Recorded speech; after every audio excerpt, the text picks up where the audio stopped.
retort. I'm not worried, I'll follow reward. You pop my head open like a gun. And pop his head open like a door.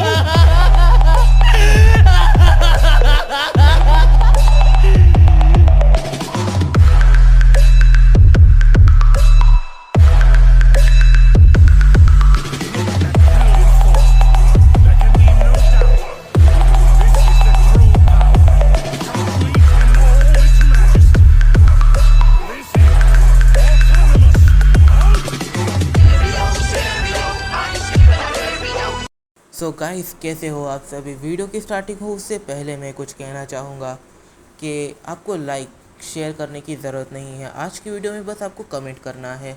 और आपको comment क्या करना है, आपको comment करना है कि आप कितने लंबे टाइम से मुझे फॉलो कर रहे हो या फिर कब से मेरी वीडियोस देख रहे हो। और साथ ही में मुझे रोस्ट भी कर सकते हो आप। हाँ, आप मुझे रोस्ट भी कर सकते हो आज की वीडियो के कमेंट सेक्शन में। मैं किसी भी कमेंट को डिलीट नहीं करूँगा।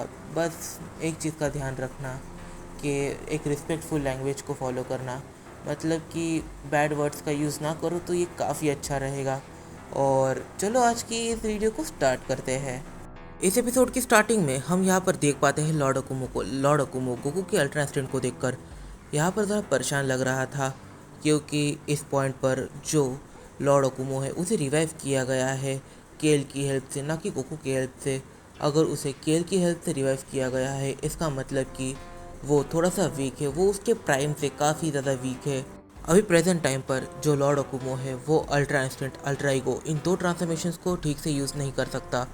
वो बेसिक को ही यूज़ कर सकता है। तो अल्ट्रा ईगो और अल्ट्रा इंस्टेंट के बेसिक को यूज़ कर लॉर्ड अकुमो गोकू के ऊपर अटैक करने लग जाता है।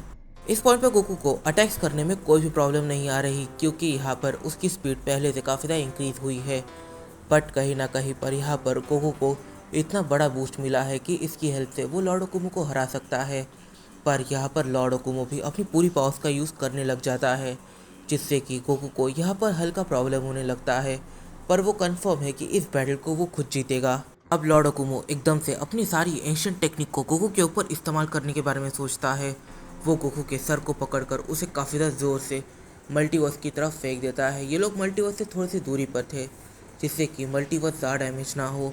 पर अब यहाँ पर उन्होंने डिसीजन बना लिया है कि अगर मल्टीवर्स डिस्ट्रॉय हो जाए तो फिर भी प्रॉब्लम नहीं है।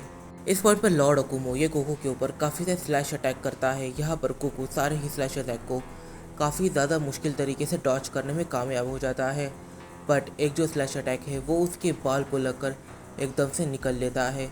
इस पॉइंट पर लॉर्ड अकुमो हल्का शॉक होता है, क्योंकि अब तक लॉर्ड अकुमो के स्लैश अटैक को बस दो नहीं बस एक ही बंदा इन अटैक्स को डॉच कर पाया था। स्लैश अटैक इससे डॉच करना काफ़ी ज़्यादा मुश्किल है, क्योंकि ये काफ़ी ज़्यादा पतली होती है, ये काफ़ी ज़्यादा तेज़ी से आती है। इस वजह से ये दिखती तो है नहीं और काफ़ी ज़्यादा बुरा इम्पैक्ट देती है। और यहाँ पर गोकू इसे डॉच कर रहा है। ये देखकर जो लॉर्ड अकुमो है वो कहीं ना कहीं पर काफ़ी ज़्यादा शॉक है। इस पॉइंट पर यहाँ पर जो लॉर्ड अकुमो है वो गोकू से कहता है, यंग सेन किसी वॉरियर की तरह बैटल करो, ना कि किसी जाहिलों की तरह। अगर तुम किसी जाहिलों की तरह बैटल करोगे तो फिर तुम कहीं ना कहीं अपनी रिस्पेक्ट को खो दोगे। तुम किस टाइप से किस जोकर की तरह बैटल कर रहे हो, ये बिल्कुल भी एक्सेप्टेबल नहीं है।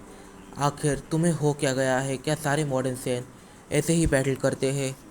इस पॉइंट पर जो लॉर्ड अकुमो है वो गोकू को काफ़ी ज़्यादा पावरफुल पंच मारने जाता है। वो पंच इस पॉइंट पर गोकू को लगने ही वाला था कि वो एकदम से बीच में रुकता है। और हम देख पाते हैं कि यहाँ पर जो लॉर्ड अकुमो है वो दर्द से कर्रा रहे थे। यहाँ पर हम ये नहीं समझ पाए कि ये हुआ क्या।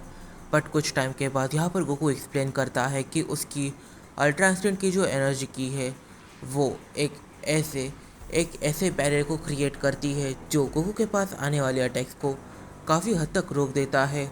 ऐसे अटैक्स को वो खास करके रोकता है जो गोकू को काफ़ी ज़्यादा बुरा डैमेज कर सकते हैं। कि तभी यहाँ पर लॉर्ड अकुमो की dark energy, divine energy, entity energy, ये तीनों ही एनर्जीज काम करना बंद कर जाती है। यहाँ पर गोकू को सेन एनर्जी से भी कोई भी डैमेज नहीं हो रहा था। पंचेस काम नहीं कर रहे थे, किक काम नहीं कर रही थी, एनर्जी ब्लास्ट काम नहीं कर रहे थे। यहाँ पर अब स्लैश भी गोकू के ऊपर काम करना बंद कर देते हैं। लॉर्ड अकुमो पूरी तरीके से शॉक है। यहाँ पर जो गोकू है वो एकदम से इस बैटल में डोमिनेट करने लग जाता है।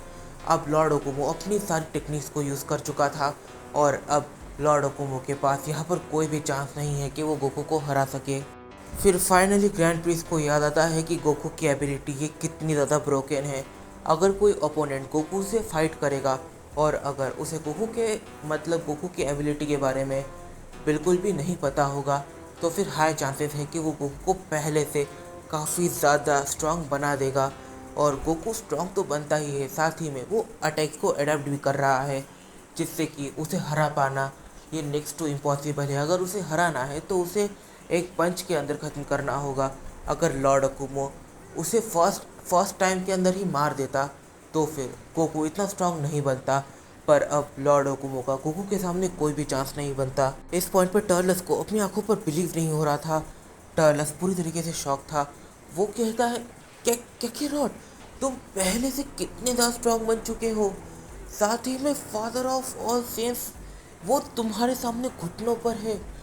इस पॉइंट पर टर्लस पूरी तरीके से शॉक था, रेडिट्स पूरी तरीके से शॉक था। हर कोई इस हद तक इतने ज़्यादा गहरे सदमे में था कि यहाँ पर वो लोग ये मानने को तैयार ही नहीं थे कि गोकू ने लॉर्ड अकुमो को उनके घुटनों पर आने पर मजबूर कर दिया है। और इस पॉइंट पर गोकू और अकुमो के बीच में एक हल्का कन्वर्सेशन होता है। इस पॉइंट पर जो लॉर्ड अकुमो है वो कहते हैं, तो देख क्या रहे हो, जल्दी ख़त्म कर दो मुझे, मेरे दिल में एनर्जी बीम डालो और मुझे पूरी तरीके से ख़त्म कर दो। ऐसे ख़त्म करो जैसे कि मेरी डेथ ये काफ़ी ज़्यादा दर्द भरी हो। इस पॉइंट पर गोकू कहता है, इसकी कोई भी ज़रूरत नहीं है। ज़रा अपनी तरफ देखो, तुम एक प्रतिभाशाली योद्धा हुआ करते थे, एक ऐसे डिस्ट्रॉयर जो स्ट्रॉन्गेस्ट डिस्ट्रॉयर के नाम से जाना जाता था। तुम हिस्ट्री के स्ट्रॉन्गेस्ट सेन थे। तुम वाकई में एक अलग ही चीज़ थे। तुम्हारे माइंड में कुछ चीज़ें थी जिन्होंने तुम्हें करप्ट कर दिया, बट इसमें तुम्हारी कोई भी गलती नहीं है। इन डिवाइन सिस्टम ने चीज़ों को बद से बदतर बना दिया। पर मैं जानता हूँ कि आखिर मुझे क्या करना है, तो मैं यहाँ पर एक ही चीज़ कहूँगा, हकाए। फिर सीन थोड़ा सा फ्यूचर में शिफ्ट होता है। हम देखते हैं गोकू यहाँ पर पुशअप लगा रहा था। गोकू यहाँ पर कहता है, चीची तुम्हारा वेट थोड़ा सा बढ़ गया है, मुझे सीरियसली तुम काफ़ी ज़्यादा हैवी लग रही हो। चीची इस पॉइंट पर कहती है, तुम्हें वाकई में लगता है कि मेरा वेट बढ़ गया है? गोकू फॉर ऑनेस्ट तुम सीरियसली पूरे प्लेनेट को अपने एक फिंगर टिप पर उठा सकते हो। फिर गोकू एकदम से स्माइल करने लग जाता है और उसके पुशअप को कंटिन्यू करता है।